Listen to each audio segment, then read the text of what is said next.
This morning, we talked with Black Jewel miners now in their 4th week on the railroad tracks in Harlan County. And we take a look at one shelter in Floyd County for people in need who say what they do would not be possible without community support. Plus, in Perry County, volunteers from the Hope House, which is currently closed, gave out a meal at downtown Hazard to help those in need. Dedicated to Eastern and Southern Kentucky, this is WYMT Mountain News This Morning.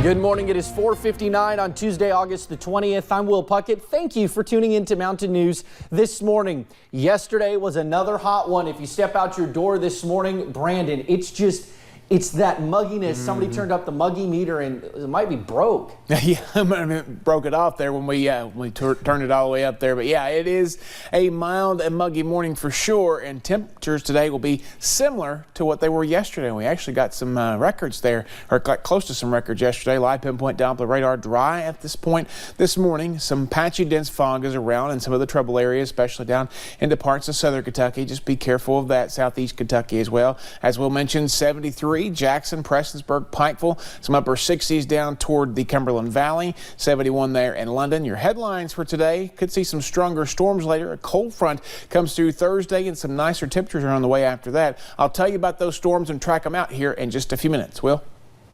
All righty, Brandon. Thank you, sir. Well, let's go ahead and jump right into it to Harlan County, where Black Jewel miners are in their 4th week on the railroad tracks. The miners started protesting in July after Black Jewel filed for bankruptcy and left them without a paycheck for the work that they completed. Chris Rowe used to work for Black Jewel and has been spending most nights at the track. He says the support from others has kept him going. They keep us upbeat instead of letting us get down. You know, because it's easy to get brought down standing out in the heat like we have. Now, the miners say they plan on staying at the tracks as long as it takes to get what they are owed. Meanwhile, it looks like the Harlan County school system might have to refund Black Jewel $73,000. The Herald Leader reports that Revelation Energy, which is under Black Jewel's umbrella, overpaid a utility tax, despite being behind on other taxes that should have went to the school system. The state is asking district officials to refund the $73,000. The Mountain Arts Center in Prestonsburg is hosting a benefit concert Sunday. All the proceeds will go to the Black Jewel miners and their families. 6 bands and artists will be there, including Nick Jamerson and Waylon Nelson. Joe Campbell with the MAC says officials there just wanted to help. We thought it was time to reach out and try to help these miners and their families. It's a tough situation. Nobody wants to go through, I'm sure. So we're here for music and we want to try to help with a nice concert. Tickets are $15. Music will begin at 4 in the afternoon. We will be live streaming the concert on our website and on our second channel, Heroes and Icons. In March, the Eastern Kentucky House of Hope opened in Floyd County. The house serves the community as a shelter for people in need. But those involved say the community's support of the house is the driving force for its success. WYMT's Buddy Forbes has more. A house built on hope, a community built on caring. Yeah, it's pretty cool.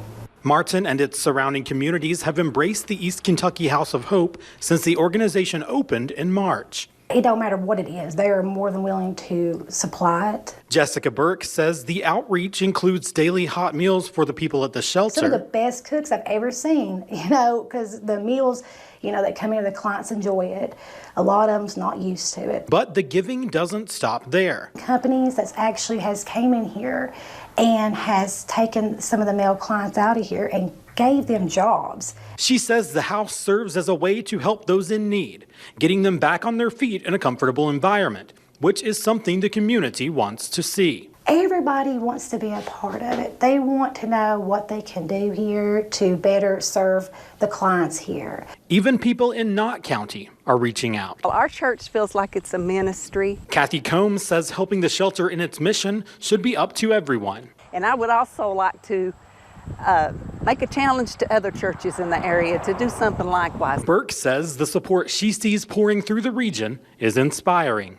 It makes me proud to live in Eastern Kentucky, knowing that They're still good. There's good people out there. And has given her a little more hope. In Floyd County, Buddy Forbes, WYMT Mountain News. The shelter houses 12 clients and has already served more than 90 people since its opening day. For more information on the shelter and how to donate, you can take a look at this story over on our website at WYMT.com. A free meal for the homeless. Last night, volunteers from the Hope House gave out a meal in the pavilion next to City Hall. They wanted to make sure the homeless are still getting food since the Hope House was shut down. The Vico Fire Department came to help along with donating some of the food. Bessie Hughes, the former volunteer coordinator, says this touches home for her. It devastated me, it really did, because I put 2 years of my life into that shelter. Since the day we opened, I've been there. I haven't got paid one dime. I didn't do it for that reason. The first week after I was there, I was like, man, this is what I'm supposed to do. The volunteers plan to continue giving out free meals as long as they have supplies to do so. Well, thank you for getting your day started with us right here on Mountain News this morning. Coming up, new research is showing that hurricanes can make spiders more aggressive. Well, that's great news. Thankfully, we live along the coast. While the first half of your Tuesday looks pretty good, the second half could feature some stronger storms. I'll track them out for you in about 3 minutes.